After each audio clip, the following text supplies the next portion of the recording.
मुझे नहीं पता था मेरे माँ बाप की शादी किन हालात में हुई। जब से मैंने होश संभाला, अपने माँ बाप को एक दूसरे से नाखुश ही पाया। बचपन की बातें इतनी याद तो नहीं, मगर थोड़ा बहुत जो याद है वह यह है कि मेरी माँ मेरे पिता से हर समय लड़ती झगड़ती रहती थी। मेरे पापा एक पढ़े लिखे, खूबसूरत और रहमदिल व्यक्ति थे और किसी कॉलेज में प्रोफेसर थे, जबकि मेरी माँ एक अनपढ़ और बदसूरत सी औरत थी। ऐसे शब्द अपनी माँ के लिए बोलना सही तो नहीं है, लेकिन पूरी कहानी सुनकर आपको अंदाजा होगा कि मैंने ऐसा क्यों कहा। फिर भी पापा यही कोशिश करते थे कि किस तरह माँ सुधार जाए, जबकि मेरी माँ हर समय अपने मायकों को याद करती रहती थी। ये कहती थी कि वहाँ उनको बहुत अच्छा लगता है। शायद यहाँ उनको ना खुश रहने की वजह थी। और मेरे पापा जो एक बहुत अच्छे इंसान थे, माँ पर पाबंदियाँ लगाए रखते थे। मेरी माँ कभी भी अपने मायके नहीं गई थी और ना ही कोई वहाँ से उनसे मिलने आता था। जब मैं 13 साल की हो गई तो मेरी माँ ने अपने मायके वालों से बातचीत की। उनके बहुत बार फ़ोन करने पर उनका भाई उनसे मिलने के लिए आया। अपने मामा को देखकर एक दफ़ा तो मैं घबरा ही गई थी। वह स्याह रंग का एक बहुत ही मोटा और बहुत ही बुरा इंसान था। चेहरे पर एक गहरा जख्म का निशान था और बातचीत से भी बहुत बुरा इंसान लग रहा था। मेरी माँ ने उसको नाम शुभम बताया। पापा को उसको हमारे घर आना बिल्कुल भी अच्छा नहीं लग रहा था। वह नाराज होकर घर से चले गए और जाते जाते माँ को कह गए, जब मैं वापस आऊँ तो मुझे यहाँ नज़र नहीं आना चाहिए। मेरी माँ ने पापा के जाते ही उनकी आवभगत शुरू कर दी। शुभम भी माँ को देखकर बहुत खुश था। दोनों काफ़ी देर तक बातें करते रहे और फिर जैसे व्यक्ति अचानक आया था वैसे ही घर से अचानक चला गया। मुझे नहीं पता मेरी माँ और उसमें क्या बातचीत हुई, मगर अगले दिन ही माँ ने पापा को लड़ाई झगड़ा करने लगी शुरू कर दिया और हर समय तलाक लेने को कहने लगी। मेरी माँ अब मेरे पापा को हर समय कोसती रहती थी। उसने मेरी आज़ादी छीनकर मेरी ज़िंदगी तबाह कर दी है और अब वह बिल्कुल भी इस नर्क में नहीं रह सकती। पापा ने माँ को समझाने की बहुत कोशिश की, मगर यह किसी हालत में मानने को तैयार ना हुई। उस पर पापा ने कहा कि तुम्हें तलाक एक शर्त पर दूंगा कि बच्चे अपने पास रखूंगा। माँ को मेरे भाई की जरा भी परवाह नहीं थी। वह वैसे भी हर समय बीमार रहता था और माँ की गोद में जाने के लिए रोता रहता था, जबकि माँ उसे दुत्कारती रहती थी। लेकिन मेरी माँ मुझे नहीं छोड़ना चाहती थी। मैं अपने पापा से बहुत प्यार करती थी और वह भी मुझे बहुत चाहते थे। माँ को शायद इस बात का पता था कि मैं हरगिज उनके साथ नहीं जाऊंगी, इसलिए चोरी छुपके शुभम के साथ मिलकर उन्होंने प्लान बनाया और एक रात सबको दूध में नशा मिलाकर पिला दिया। बेहोशी में मुझे इतना याद रहा कि रात में माँ ने शुभम के साथ मिलकर मुझे गाड़ी में बैठाया और फिर चल दिए। अगली सुबह जब मुझे होश आया तो माँ के मायके में थी। अजीब सी जगह और बहुत ही गंदा सा घर था, जो एक बहुत ही पतली और छोटी सी गली में था, जिससे शुभम की तरह की और बहुत सी औरतें, मर्द और बच्चे मौजूद थे। मैं घबरा कर रोने लगी। पापा बहुत याद आ रहे थे। जब मैंने ज़्यादा चीखना चिल्लाना तो शुभम ने मुझे बुरी तरह मारा और धमकी दी कि अब आवाज़ निकली तो मैं तुम्हारे भाई को गला घोट दूंगा। यही नहीं, उसने उस कमज़ोर से बच्चों को उठाकर ज़मीन पर पटक दिया, जिससे वह मासूम बेहोश हो गया है। मैं अपने भाई से बहुत प्यार करती थी, इसलिए उसके खातिर चुप हो गई। मुझे बहुत हैरत हो रही थी कि मेरी माँ दूर बैठी तमाशा देख रही थी, जैसे उसको हमसे कोई संबंध ही ना था। मेरी उम्र उस समय कोई 13 या 14 साल की रही होगी। खैर, मुझे अंदाजा हो गया कि माँ का संबंध किस तरह के लोगों से था। यह लोग अपनी बेटियों से धंधा करवाते हैं और उनकी कमाई से ऐश करते हैं। मैं अपने रंग की रूप की वजह से उनके लिए एक सोने की चिड़िया थी, इसलिए मेरी वहाँ बहुत देखभाल की जा रही थी। माँ ने मुझे शुभम के हवाले कर दिया और खुद नशा करके पड़ी रहती थी। शुभम मुझे हर तरह के लोगों के पास ले जाता और मेरी कमाई पर ऐश करता। मेरी कमजोरी मेरा भाई था। मेरा भाई उसके पास था, जिसकी वजह से मुझे ब्लैकमेल किया जाता था। मैं जानती थी अगर मैं भाग गई तो मेरे भाई को ये लोग जिंदा नहीं छोड़ेंगे। वैसे भी शुभम पुलिस पर बड़े बड़े आदमियों से संबंध रखता था। ऐसे हालत में मुझे किसी से मदद की कोई उम्मीद नहीं थी। मुझे हैरत थी कि मेरे पापा ने मेरी कोई मदद क्यों नहीं की। वह ढूंढते हुए क्यों नहीं आए।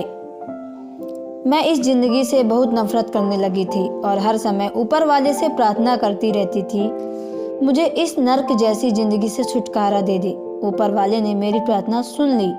हुआ यूं कि एक दिन मेरी माँ ने मुझे संदूक से कपड़े निकालने को कहा।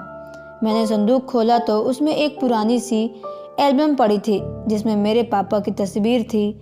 मैंने वह तस्वीर निकालकर छुपा ली और वॉशरूम में जाकर उस तस्वीर को देखकर बहुत रोती रही।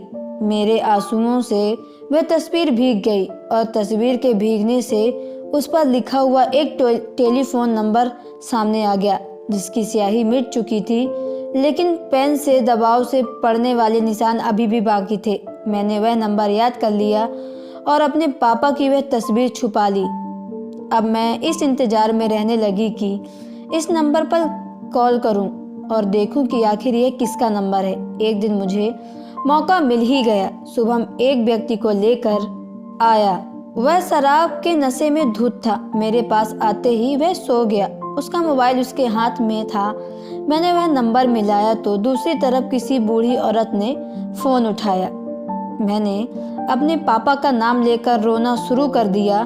उन्होंने मुझसे पूछा कि आप जिसका नाम ले रही हैं वह आपके कौन है। मैंने बताया कि वह मेरे पापा हैं। इतने में उस औरत की आवाज़ भारी सी हो गई और उसने फोन किसी आदमी को दे दिया। उस आदमी ने बड़े प्यार से मुझसे कहा कि बेटी तुम किस जगह हो, मुझे उस जगह के बारे में जितना बता सकती हो बता दो। मैंने बता दिया।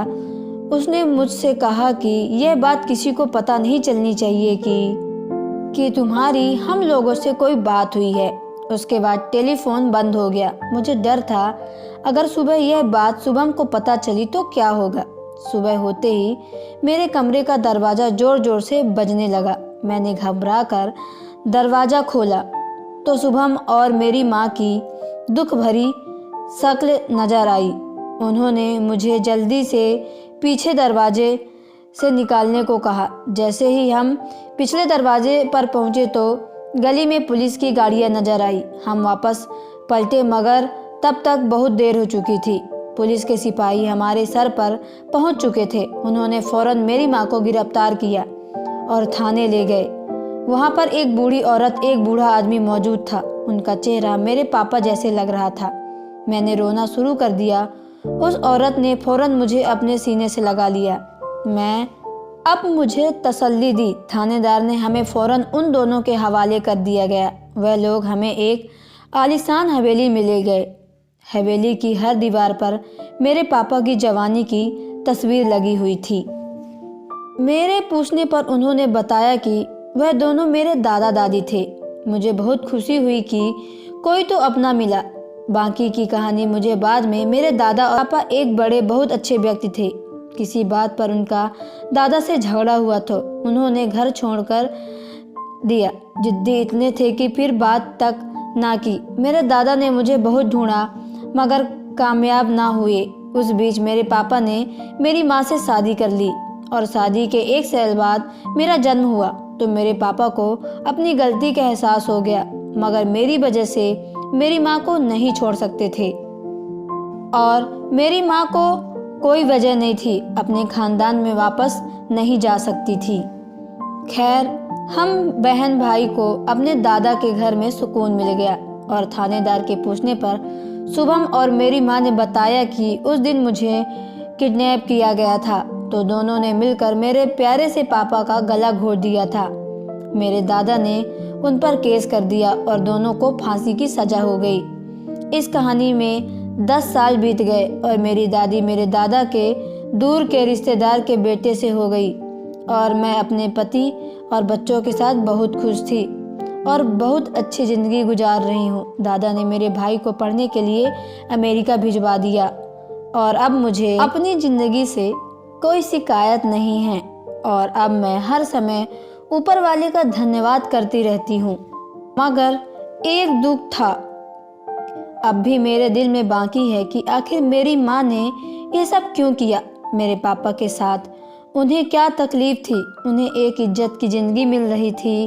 एक अच्छे प्यार करने वाले पति को छोड़कर बुराई की दलदल में फंसने की क्या ज़रूरत थी? वह इतनी बुरी क्यों थी कि उन्होंने अपनी औलाद को भी दांव पर लगा दिया? शायद ये सही है कि इंसान अपनी फितरत को नहीं बदल सकता और वह जहाँ तक होता है वहीं से सुकून मिलता है। बस ऊपर वाले से यह प्रार्थना करती हूँ कि ईश्वर किसी को ऐसी माँ ना दे जो खुद को अपने हाथों अपनी बेटी अपने जिगर के टुकड़े को रोज़ इस तरह दरिंदों के सामने फेंक दिया सिर्फ अपनी अय्यासी के लिए। वहाँ सिर्फ मैं ही नहीं बल्कि और भी बहुत सी लड़कियाँ आती थी जो किसी न किसी मजबूरी का बताकर यह पाप करती थी। लेकिन मैं कहती हूँ इंसान कितना भी मजबूत क्यों ना हो, अगर कोई उसे ब्लैकमेल नहीं कर रहा जैसे मेरी माँ ने मुझे किया तो ऐसे पाप से बचो। मेहनत मजबूरी करके पेट पाले, ऊपर वाला सब बेटों को नसीब अच्छे से दे। याद रखें, आज आप किसी की बेटी के साथ हार करेंगे, कल आपकी बेटी के साथ भी वैसा ही होगा। यह दुनिया है, एक ना एक दिन यहाँ कर्ज चुकाना ही पड़ता है। तो दोस्तों, आपको ये स्टोरी कैसी लगी कमेंट बॉक्स पे ज़रूर बताएं। अगर आप मेरे चैनल पे नए हो तो चैनल को सब्सक्राइब करके बेल आइकन को प्रेस कर ले ताकि आने वाली वीडियो का नोटिफिकेशन आपके मोबाइल पे सबसे पहले पहुंचे। तो चलिए मिलते हैं नेक्स्ट वीडियो पे। Okay bye, take care.